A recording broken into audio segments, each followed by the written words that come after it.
부족하지만 함께하여 주시고 도와주시기를 비며 예수님 이름으로 기도합니다. 아멘. 먼저 오늘 설교의 제목이 바뀐 경위부터 말씀드리겠습니다. 마태복음 8장 지금 공부하는 중인데 이 강의 순서를 따라서 이제 말씀을 준비를 했어요. 그러다가 기도하는 중에 그래도 한국전쟁 발발 70주년인데 거기에 대한 메시지를 전해야 되지 않을까 하는 부담감이 생겨서 설교를 바꿨습니다. 그런데 총회에서 또 공문이 와가지고 이러한 성경 구절과 이러한 제목으로 말씀을 전국에 있는 우리 교단의 교회가 같이 나눴으면 좋겠다라고 하는 그 말씀이 왔기 때문에 또 제가 준비했던 설교를 다시 한번 바꿨습니다. 3번 바꿔서 오늘 이 설교를 하게 되었습니다. 한국 전쟁이 올해로 70주년 맞습니다. 1950년 6월 25일에 시작한 이 전쟁은 1953년 7월 27일 무려 3년 1개월 동안 치러지죠. 끝난 건 아니죠. 정전협정으로 이어졌습니다.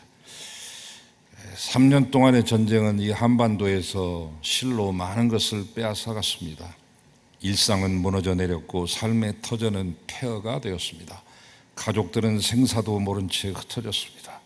3년 동안 이어진 전쟁에서 죽거나 다친 인명피해가 남쪽 군인과 민간인이 약 200만 명, 북쪽 군인과 민간인이 약 33만 명, 중공군이 36만 명, 미군이 사상, 실종, 부상을 합쳐서 약 15만 명, 유엔군은 63만 명이 죽었습니다. 모두 가족과 사랑하는 이들이 있는 소중한 생명들이죠. 그러나 전쟁은 소중한 생명들을 앗아갔고 살아있어도 평생 불평한 몸과 마음으로 살아야만 하게끔 만들었습니다. 그리고 1,000만 명 이상이 가족과 고향을 떠나 이산가족되어 그리움과 외로움 속에서 눈물 지으며 이제 그 이산가족마저도 한 분, 두 분씩 세상을 떠나가고 계십니다.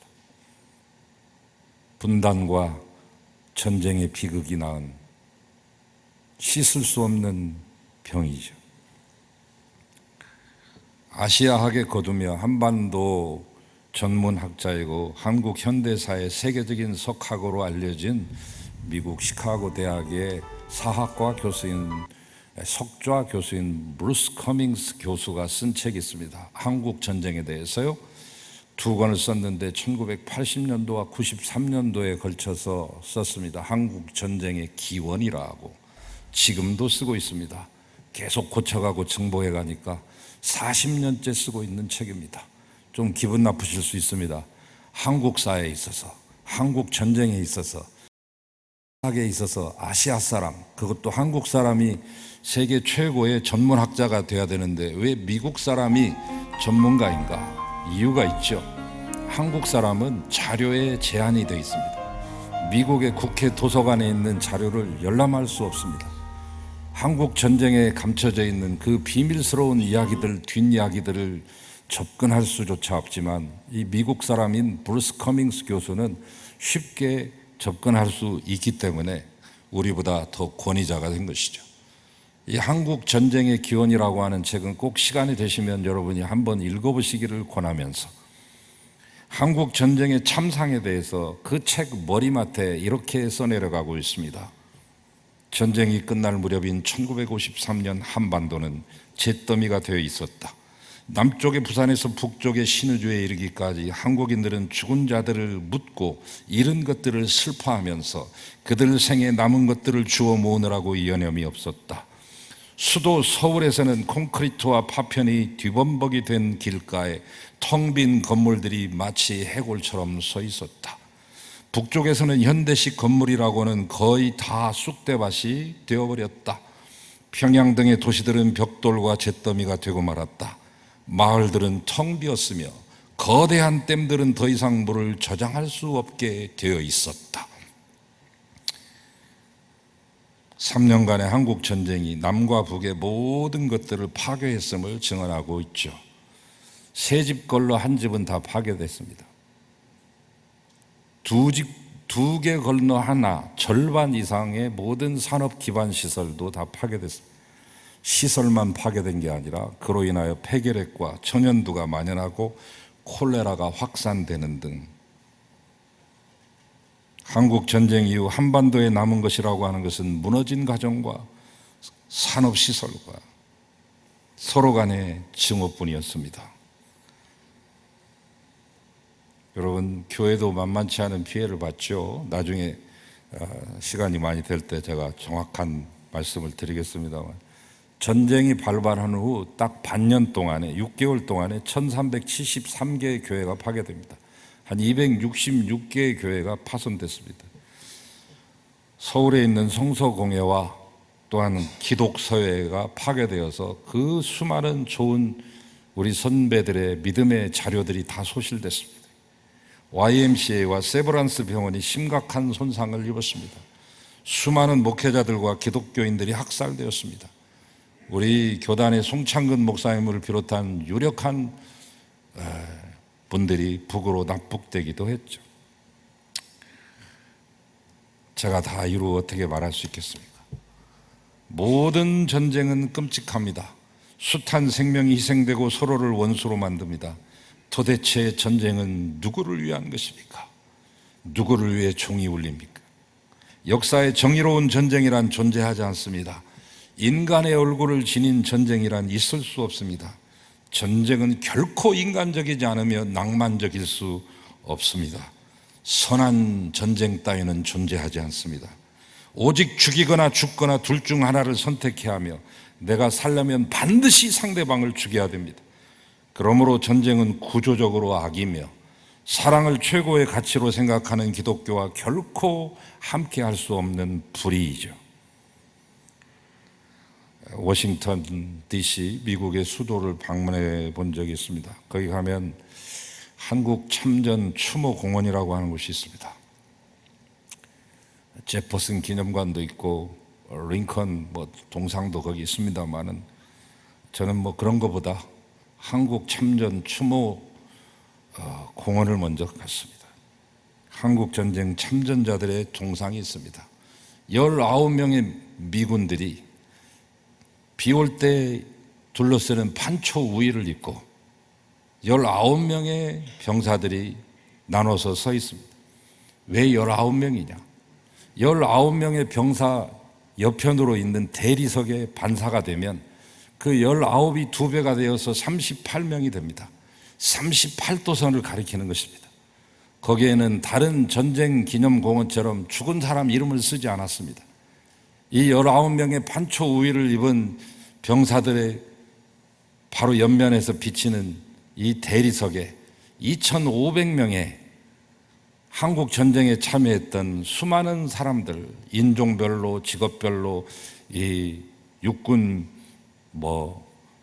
해군, 공군별로 이렇게 2,500명의 그 얼굴을 레이저로 그 돌에 조각해 놨습니다. 저는 겨울철에 1월 달에 그곳을 갔는데 다 꽁꽁 다 얼어붙었습니다. 그 분위기가 주는 감상 때문에 그랬던지 지금도 잊지 못합니다. 한국 사람이라면 누구나 그것을 볼 때 그냥 지나치지 못하고 가슴속 깊은 울림이 있습니다. 수십만의 미국 청년들이 알지도 못하는 먼 나라에 와서 포탄이 쏟아지는 전쟁 한복판에서 혹독한 추위와 뜨거운 태양을 견디며 쓰러지고 죽어갔기 때문이죠. 그들의 희생에 감사한 마음과 안타까운 마음이 북받쳐 올랐습니다. 또 한편으로 전쟁이라고 하는 것은 노근리 사건에서 보는 것처럼 실수이든 고의든 상관없이 죄 없는 양민도 무참하게 살해되고 학살되기도 하는 것이 전쟁의 속성입니다. 우리가 베트남 전쟁에 참여했을 때 수많은 베트남의 양민들도 죽어갔듯이 말이죠. 이 모든 역사의 모순과 아픔은 인간 개인의 문제라기보다는 전쟁이라는 거대한 구도 속에서 파생된 불가항력적인 것이죠. 그러므로 결코 전쟁이 일어나서는 안 됩니다. 우리는 전쟁을 막고 평화를 이루는 일에 최선을 다해야 됩니다. 그것이 어찌 가능할 수 있을까? 멀고 먼 얘기만 같은데, 될 듯 될 듯 안 되는 것 같은데 어찌 가능할 수 있을까? 우리는 이러한 물음을 가지고 본문을 살펴보기를 원합니다. 본문 속으로 들어갑니다. 창세기에 등장하는 야곱은 유난히도 파란만장한 삶을 살았습니다. 그는 뛰어난 능력으로 자신의 욕망을 실현합니다. 그 과정 속에서 신의를 배반하기도 하고 속이는 것도 마다하지 않았습니다. 형도 속이고 아버지도 속였습니다. 마치 오늘날 현대인의 자화상을 보는 것 같죠. 입신양명, 오직 성공이 지상 목표였던 그는 실제로 그 목표했던 바 성공을 이루지만 그것만으로는 해결할 수 없는 인생의 절대 위기를 만나게 됩니다. 그 위기 앞에서 하나님을 만나고 극적인 삶의 전환을 경험하게 됩니다. 이처럼 야곱이라고 하는 인물의 캐릭터는 현대인의 모습을 그대로 투영해 주면서도 신앙의 대전환을 통해서 새로운 인생을 살았다는 점에서 오늘 우리에게 시사하는 바가 크며 우리도 그렇게 하면 살 수 있겠구나라고 하는 희망을 갖게 되는 것이죠. 야곱은 매우 지혜롭고 또한 영악한 사람입니다. 반면 그와 경쟁하며 인생의 패권을 다툴 에서는 거칠고 우직하기 짝이 없습니다. 아브라함과 이삭으로 내려져 온 이 신앙의 계보는 당연히 장자인 에서에게로 연결되는 것이 마땅했습니다. 그러나 결과적으로 야곱이 그 믿음의 계보를 잇게 됩니다. 창세기의 야곱 이야기는 이러한 아이러니들에 대한 해명이 되겠습니다. 야곱은 형을 속이고 아버지를 속이고 가족과 고향을 떠나 저 머나먼 땅 밧단 아람 외삼촌 집에서 20년을 살며 큰 성공을 합니다. 4명의 아내로부터 12명의 아들들을 낳고 수천 마리의 가축을 거느렸으며 수백의 종조를 거느립니다. 이로 말미암아 외삼촌의 시기와 질투의 대상이 될 정도로 재산을 많이 모은 것이죠. 그러나 야곱이 자기의 지략과 노력으로 크게 성공했지만 외삼촌과의 관계가 악화되어서 더 이상 그곳에 머물 수 없어 고향으로 돌아갈 수밖에 없습니다. 그러나 그 길은 순탄치만은 않았습니다. 고향에는 바로 복수의 칼을 갈고 있는 형 에서가 있었기 때문입니다. 세일 땅 에돔 들녘에서 일가를 이루고 수많은 족속들의 족장이 되어서 자기 밑에 집에서 길리고 훈련된 병사 호위무사 400명을 거느릴 정도로 무시무시한 세력을 가지고 있습니다. 그의 할아버지 아브라함은 롯을 구하러 갈 때 집에서 길린 날쌔고 훈련된 호위무사 318명을 가지고 전쟁에 임하지만 그의 손자인 에서는 할아버지를 훨씬 뛰어넘는 부와 권력을 갖고 있었다는 것을 호위무사의 숫자를 보더라도 우리는 쉽게 짐작할 수 있잖아요. 아무튼 이 만만치 않는 형이 20년 동안 칼을 갈고 있습니다. 인생은 이런 진퇴양난의 어려움을 만납니다. 그동안 이룬 것이 모든 것이 한꺼번에 수포로 돌아갈 수 있는 절체절명의 위기를 만나기도 합니다. 각기 내용은 다르고 사연은 달라도 살면서 누구나 이런 상황을 만나지 않습니까? 그래서 이 야곱 얘기는 여러 세대를 거쳐오며 약 4,000년 동안을 거쳐오면서도 그 힘을 잃지 않고 오늘까지도 전승되고 있는 이야기죠. 중요한 것은 이 이야기의 결론입니다. 야곱은 이 위기를 멋지게 극복했으며 해피엔딩의 주인공이 됩니다. 형과의 화해를 통하여 가족의 생명을 유지했고 평생 모은 그 수많은 자산들을 지켜냈으며 12지파의 창시자로서 이스라엘 역사의 실제적인 시조가 됩니다. 아브라함도 있고 이삭도 있지만 게임이 안 됩니다. 그들은 상징적인 조상들이지만 실제적인 시조는 야곱부터 시작되는 겁니다. 왜? 12지파를 만든 12지파의 시조니까. 그래서 지금도 이스라엘 사람들은 기도할 때 아브라함의 하나님, 이삭의 하나님, 야곱의 하나님이시여 이렇게 기도하는 것입니다. 이 놀라운 인생 역전의 열쇠가 무엇이냐? 야곱이 승리하게 되는 전기, 터닝 포인트가 있습니다.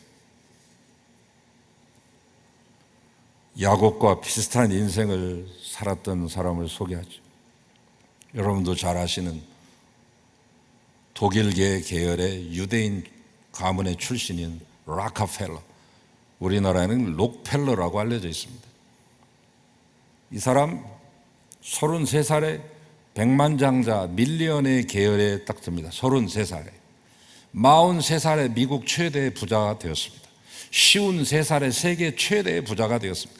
그가 가지고 있는 부를 지금으로 환산해 보면 빌 게이츠의 재산의 3배 내지 4배가 넘는 어마어마한 재산입니다. 자기의 11조 계산하는 사람들만 따로 두어서 사무국을 따로 두었을 정도니까, 평생에 자기가 번 돈이 얼마인 줄을 모르고 죽은 사람이니까. 그런데 그에게 일생의 위기가 오죠. 그런데 그가 이룬 그 부는 스탠다드 오일 컴퍼니, 스탠다드 오일 회사라고 하는 그 회사는 미국 전체 이 석유의 89%를 독점하는 것입니다. 들었다 놨다 하는 겁니다. 맘만 먹으면 석유를 끊을 수도 있고 줄 수도 있습니다. 생사 여탈권을 가지고 있는 어마어마한 조직이죠. 나중에 1911년에 너무나 독점하니까 이걸 잘라라 해가지고 이것을 잘라가지고 엑슨 회사하고 모빌 회사가 되었는데, 나중에 이 두 개가 합병돼서 지금 엑슨 모빌 회사가 된 거죠. 이 사람이 그렇게 부를 축적한 데는 문어발식 기업 경영이 있었습니다. 이윤 추구에 목숨을 건 인수합병도 있었습니다. 착취도 있었습니다. 더러운 돈입니다. 아마 세계 최대 더러운 기업가, 악덕 기업가를 들라고 하면 록펠러죠. 그러나 55살에 덜컥 병이 들고 말았어요. 알로피셔라고 하는 탈모 증상이 일어나면서 몸이 빼빼 말라 세계 최고의 부자, 자기 돈이 얼마인 줄도 모를 만큼의 최고의 부자가 먹는 것이라고 하는 고작 비스켓 2개와 우유 한 잔입니다. 그걸로 연명하는 겁니다. 의사가 와서 말합니다. 회장님, 1년이나 사실런지 모르겠네요. 얼마나 낭만이 컸겠습니까? 그 병원 복도를 걷다가 한 귀절을 발견합니다. 받는 자보다 주는 자가 복이 있다.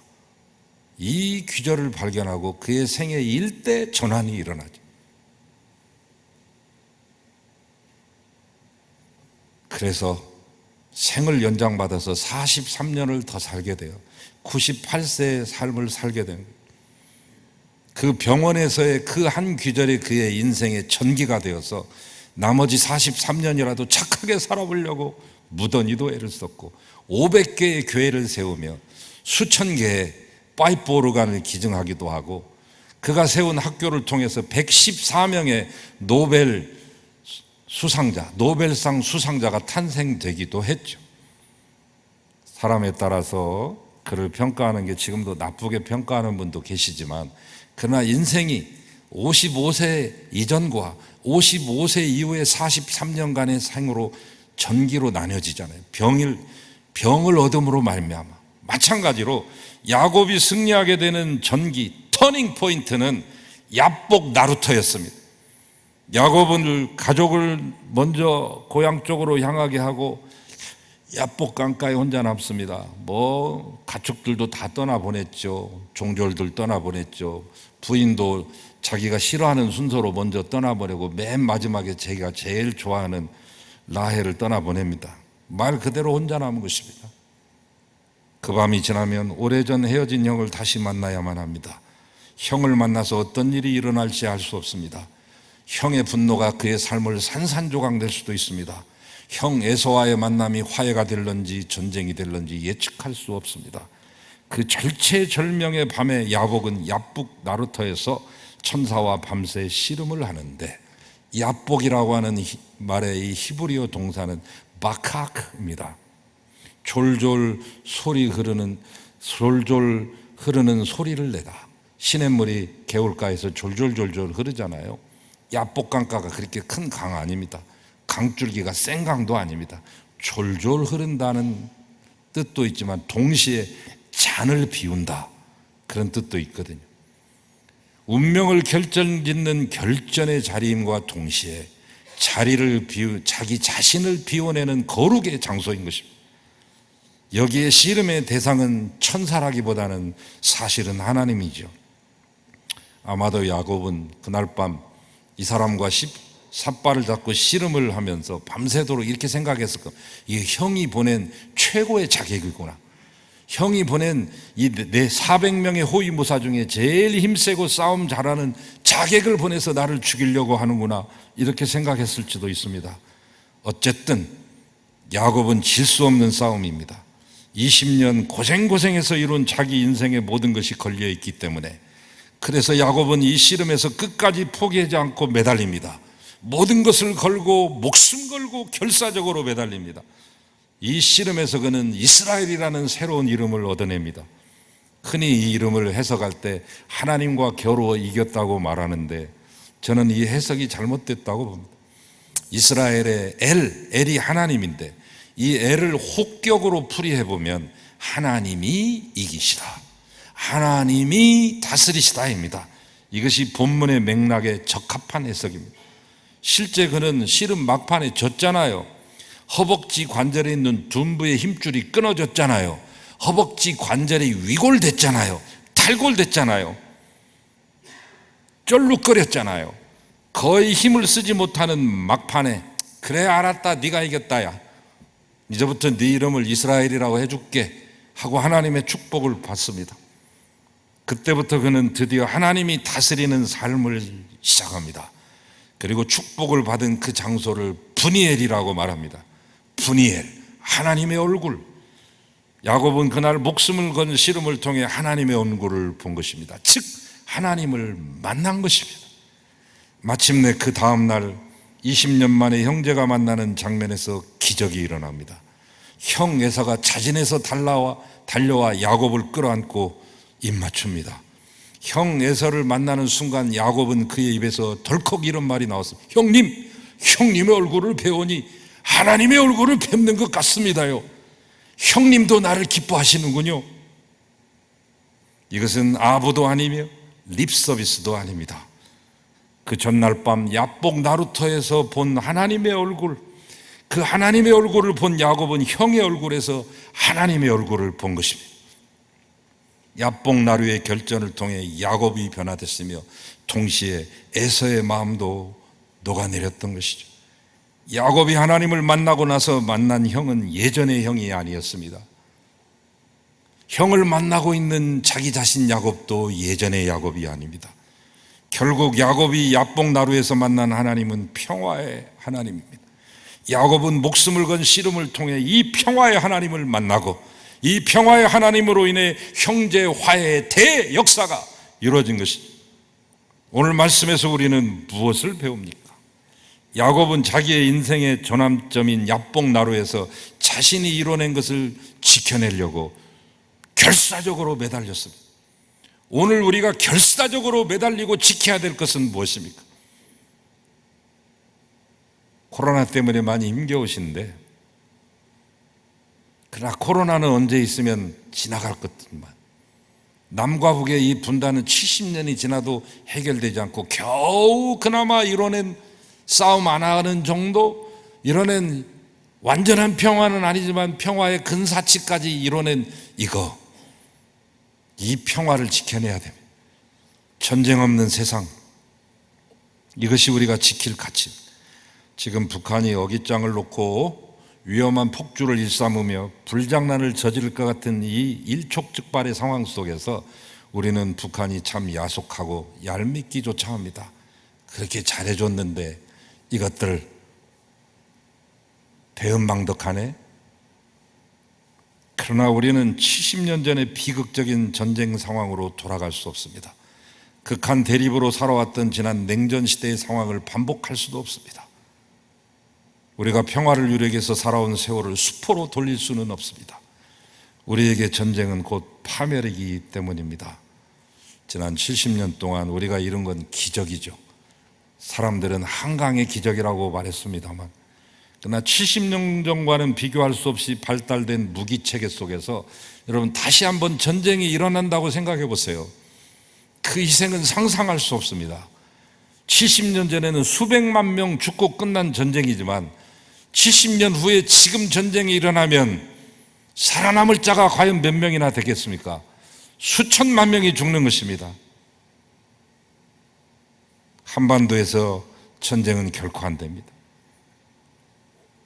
철 모르는 사람들이 핵무기 무장론도 얘기하고 우리도 한번 맞붙어서 한번 전쟁 한번 일으켜보자, 홧김에 서방질하는 식으로 말을 뱉습니다만 너무나 어린애 같은 얘기 아닙니까? 정치의 정자도 모르는 초보들이 하는 얘기 아닙니까? 1975년도에 박정희 대통령이 자체 핵무기 개발하려고 했을 때 미국이 이놈 한번 해가지고 그냥 쏙 들어가서 없어졌습니다. 미국이 지금 우리가 핵 개발한다고 하면 오냐 하고 해줄 수 있을 것 같습니까? 유치원만도 못한 사고를 가지고 어떻게 이 나라를 지켜내는 정치인이 되며 이 나라를 살려내는 역군들이 될 수 있겠습니까? 이 전쟁 막으려면 우선 하나님께 매달려야 됩니다. 평화 주시라고, 하나님께서 통치하시라고 결사적으로 매달려야 됩니다. 옛날에는 구국기도회도 많았고 방방곡곡마다 기도원마다 산골짜기마다 밤샘 기도도 많았지만 이제는 다 사라졌습니다. 기도원의 기도도 그쳤고 산골짜기의 외침도 그쳤습니다. 사실은 더 어려운 상황이 됐는데, 여러분, 전쟁을 막고 평화를 이루는 것은 자동으로 이루어지지 않습니다. 평화는 공짜가 아닙니다. 자유도 공짜가 아닙니다. 아까 말씀드렸던 워싱턴 DC의 한국전쟁 추모공원에 가면 크게 글씨로 이렇게 써야 됐습니다. Freedom is not free. 자유란 공짜가 아닙니다. 우리는 이 자유와 평화를 위해 기도라고 하는 대가를 지불해야 됩니다. 왜? 평화는 궁극적으로 하나님 손에 달려있기 때문이죠. 이 매달림과 기도를 통해 평화의 그 하나님 만나야 됩니다. 야곱이 하나님과의 씨름에서 엉덩이 관절 부러진 것처럼 우리도 하나님 만나 우리의 욕망이 무너지고 우리 안에 증오가 사라져야 됩니다. 엉덩이 관절 탈골되고 부러질지라도 하나님 만나는 분이엘 체험이 있어야 됩니다. 그래야 형제의 모습 속에서 하나님의 모습을 보고 서로를 사랑으로 보듬어 안을 수 있지 않겠습니까? 평화의 미래로 나갈 수 있지 않겠습니까? 20세기 가장 치열했던 전쟁, 한국전쟁 70주년을 맞습니다. 바벨론 포로도 70년이면 해방돼서 돌아오는데 우리는 제자리 걸음을 아직도 하고 있으니 그때 죽어간 사람들의 그 모든 피들이 헛것이 되면 안 되지 않습니까?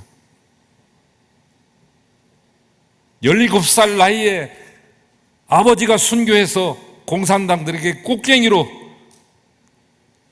뒤통수를 맞아서 골이 빠져나오면서 그 자리에서 돌아가신 저희 할아버지 그 죽음을 보고 17살에 저희 아버지가 학도병이 나가가지고 몸에 상처를 입으면서 나라를 지키기 위해서 싸웠던 그 외침과 몸부림이 이제 그 양반 곧 90이 다 되는데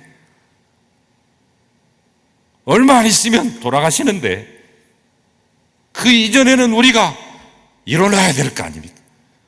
그의 아들인 저도 이제 환갑이 넘어서 노년기로 가고 있는데 언제까지 우리가 지체할 수 있단 말이에요. 한국 전쟁은 세계 냉전 체계가 맞붙은 전쟁이고 동시에 동족 상잔의 전쟁입니다.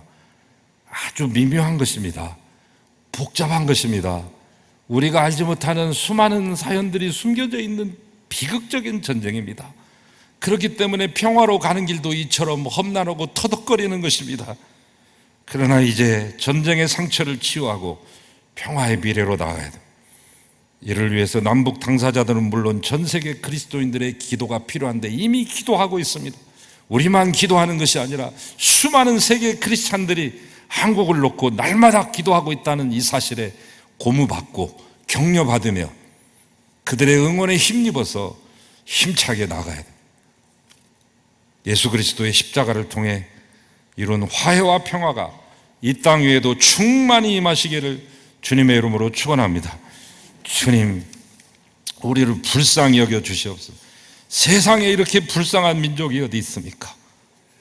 형제끼리 만나지도 못하고 부모 형제끼리 소식 모른 채 70년을 사는 이러한 나라가 어디 있습니까? 하나님 불쌍히 여겨주시고 북쪽의 마음도 다스려 주시고 우리 모두가 부둥켜 안고 함께 하나 되며 화해하고 평화를 이루며 통일의 귀한 기쁨을 맛보는 은총을 속히 허락하여 주시옵소서. 예수님의 이름으로 기도하나이다. 아멘.